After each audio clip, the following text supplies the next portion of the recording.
Hello and welcome back to Inquisitor Martyr.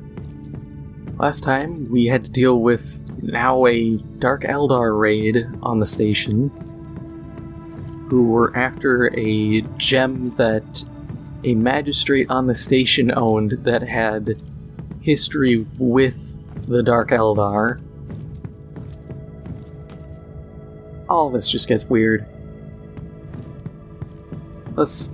At this point, let's just see what this is gonna end with.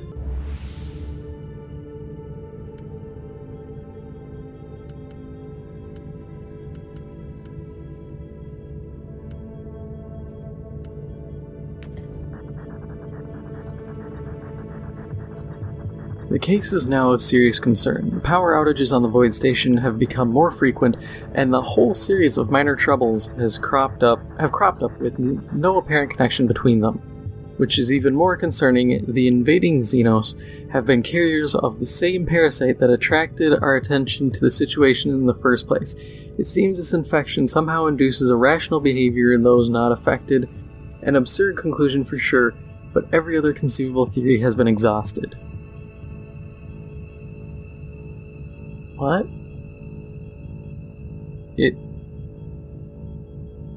Okay, so it makes the people it infects normal, but the people around them crazy. Weird.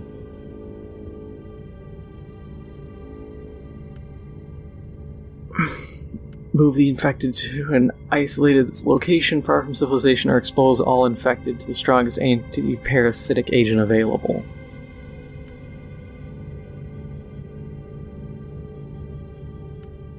We're just anti-parasitizing people. That's the Imperial way. Hit him with some DDT. Luckily, the Medicae stockpiles on the Void Station contain large quantities of anti-parasitic chemicals that can be administered in gaseous form. We are also able to isolate the pilgrims on an abandoned deck. Much to our surprise, the whole operation went smoothly. Whether the treatment was effective remains to be unseen, but all signs show that the pilgrims are alive and well. Meanwhile, our astropath received an emergency request from the Holy Ordo. An ancient void ship has appeared on the edge of the system, and long-range augury units identified it as a major possible threat. It's always something.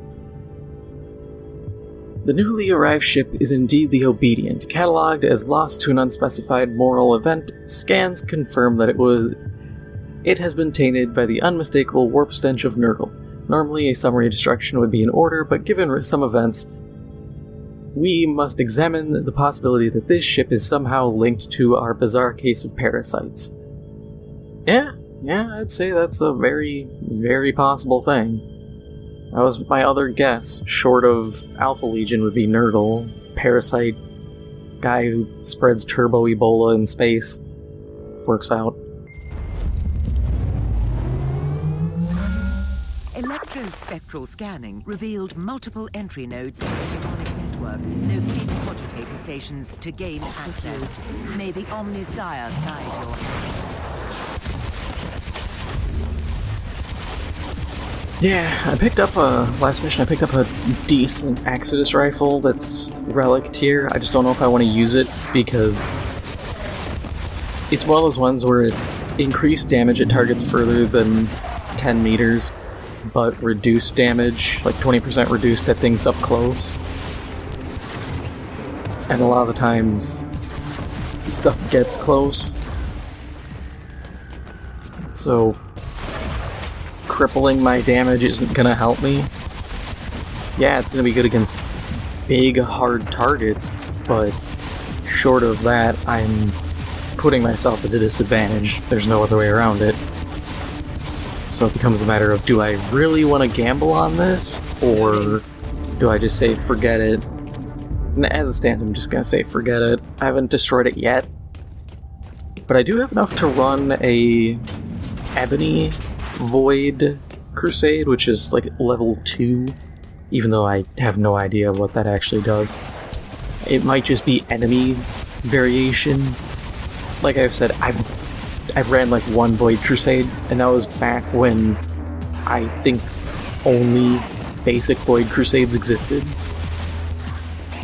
So there's a lot to investigate from this point. Oh, it's another... Let's see what I didn't even realize it was a data hunt. Harvesting data from compromised network. Data hunt Warning, sucks. hostile units I mean, they're easy. inbound. I just stand around invisible and hack a computer and then shoot everyone. But they're not... Okay. In terms of... Are they entertaining? They're not as entertaining as a defense. Defenses suck, though. More, I'd say, just because it sucks trying to defend stuff. Target locked. The harvested data is secure. Injecting further compromised. Locate next. But I feel like that's kind of the problem, is it's... If something's bad in this game, it's not just like flat bad, it's kind of bad, but there are other things that are worse in other ways. I think that's kind of nice, though, when you think about it, is there's no mode that's just downright trash. It's just a series of things where you're like, okay, I don't prefer this.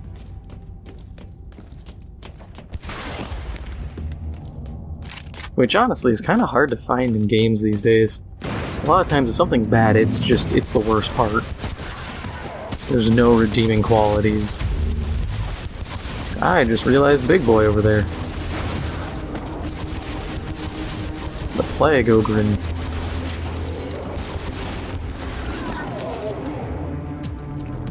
I mean, there are kind of corn Ogrens, they just don't get really affected. So they're just cult versions, but I want a Siege Ogren.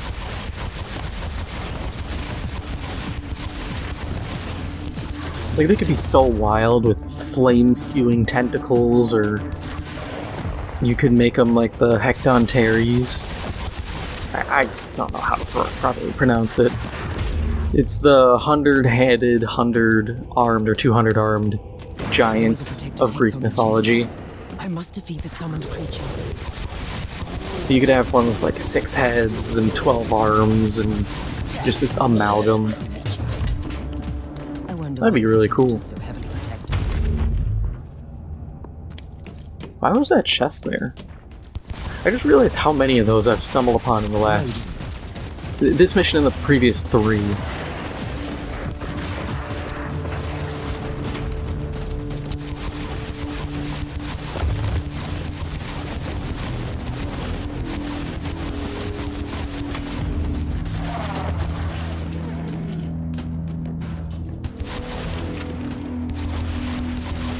I wish we'd get a 40K MMO. I feel like you could do one pretty easily. It's just... my hope would be not to copy World of Warcraft. I swear, ever since WoW came out, good 95% of MMO developers are just like, yeah, copy the WoW method, don't innovate. And it just is not fun. You see it one time, and then it just gets boring every other time. That's what partially drove me away from playing the Old Republic. That, and I never was thinking to myself, boy, I love Knights of the Old Republic. I would sure love a watered-down MMO of it.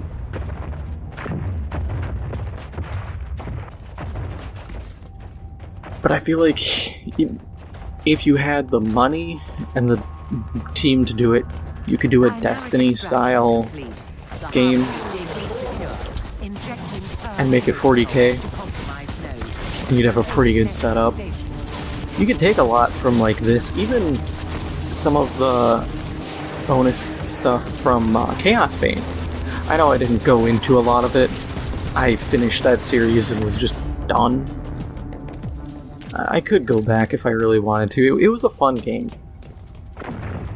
But some of the stuff they had, like the Tower of Chaos, I think it was, or the Relic Hunts. There was... what else was there? They had a thing like a Void Crusade, but it was really in-depth, and I thought it was really cool. Stuff like that could be used, and you could design a pretty interesting game around it.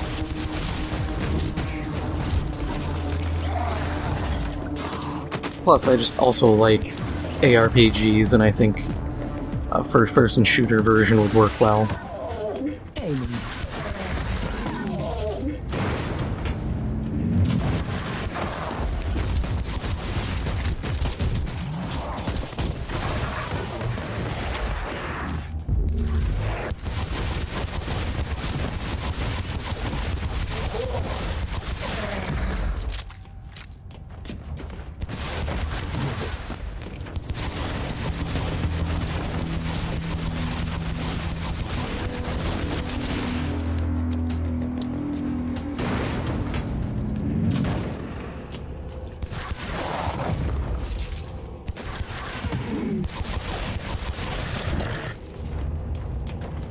wish I'd fight more Black Legion. They have a, it's like I think it's a Decimator. It's giant robot, old mech suit effectively, and it's got flamethrowers and spinning like fan blade claws. Really cool. You just don't see it that often. I also don't think in the times I've gotten to use the Baneblade, I know it's a shadow sword if we're being specific, but Baneblade for simplicity's sake. I don't think I ever fought one of them. I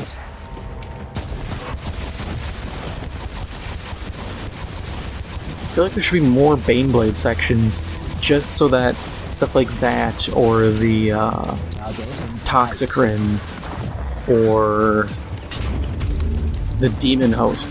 The Demon Host should really show up as a boss in this. Fighting it once and the game being like, yep, that's it, we're done, moving on. It feels so cheap. It's like, come on. From a developer standpoint, you guys made that asset. Use it. I get in a game like Dark Souls, you can't really... I mean, you can. They did it with like the Capra Demon. You can recycle some bosses into effectively just enemies you fight along the way. But for most games, you don't get to do that. This is a game here where you can get away with reintroducing that boss as another boss because it's all random gen. Or I'd love to see different Chaos Demons. Chaos Bane, you at least get to fight a Great Unclean One. You get to fight a Bloodthirster. Yeah, Bloodthirster. Is it? Oh my god, I can never remember Corn Demons. The big one. They're Greater Demon. You get to fight him, you get to fight a Keeper of Secrets, a Changer of Ways. You get to fight all the cool stuff. I mean, in that game, they cover their bases. They're like, hey, well, you're fighting Chaos, and you're fighting one of everything. The only problem with those bosses in Chaos Bane is you can't really transport them elsewhere because a big part of their design was their environment. The room itself was as much an enemy as the boss. It was less of just a set piece.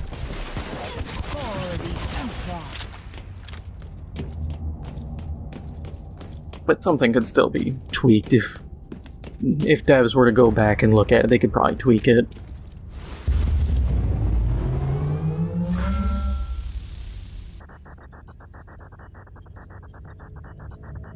As expected, most of the data has been corrupted, and what little is possible to analyze contains no clues connecting the ship to the parasitic infection. It appears that this is a case of genuine coincidence.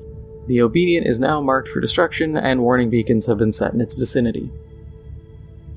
Meanwhile, our pilgrims... Whoop, didn't realize there's this much. Meanwhile, our pilgrims are still alive, and the anti-parasitic agent appears to have worked. No new incidents have been reported, though the power outages still occur, albeit with reduced frequency. It is very difficult to evaluate this confusing case, as we could not find any direct causality between the unfolding events and the infection. The pilgrim ship will, of course, remain in quarantine and under observation by lower-ranking agents for some time. We have also requested that a specialized savant team be assembled to conduct deep analysis over the relevant records. Oh wow, so this is just a series of very peculiar and coincidental coincidences.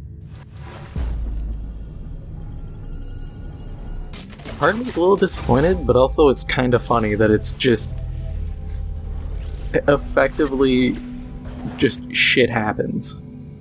No real rhyme or reason, just, yep. Bunch of weird stuff all came together at one point, and we're facing the result of it. But that is all for now. If you enjoyed this episode, make sure to hit the like button, it helps out the channel a lot. And if you haven't already, make sure to hit the subscribe button. Thank you for watching, and I'll see you in the next one.